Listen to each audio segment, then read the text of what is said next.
కత్తి చేత పొడిచేసిన ఒక రోజుకి గాయం మాయమైపోద్దేమో, కానీ కత్తుల కన్నా భయంకరమైన మాటలు మాత్రం మనిషి హృదయంలో ఒక్కసారి గుచ్చుకున్నాయో ఆ మనుషుల్ని ఎప్పటికీ మనం మర్చిపోలేము. నా లైఫ్లో కూడా కొంతమంది ఉన్నారు, నేను చచ్చిపోయే వరకు, మట్టికి పోయే వరకు వాళ్ళ మాటలు నేను మర్చిపోలేను. మనకు గుర్తుండిపోతాయండి.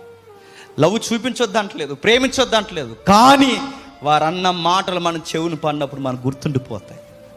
మనకు డైలీ మనకు బొబ్బట్లు పెట్టినా, స్వీట్లు పెట్టినా, ఎన్ని చేసినా తప్పు అయిపోయిందిరా అని మనకి అవి ఇవి కోవాలు తెచ్చి ఎన్ని ఇచ్చినా, మీకు స్పెషల్ ఏముంది ఇక్కడ నాకు తెలీదు, ఎన్ని తెచ్చి మీకు ఇచ్చినా అప్పుడప్పుడు నువ్వు పడక మీదకి వెళ్ళినప్పుడు, అలా నువ్వు నిద్రలోకి వెళ్ళినప్పుడు వాళ్ళ మాటలు నీకు జ్ఞాపకం వస్తుంటాయి. పలానా రోజు నన్ను ఇలా అన్నారు అని.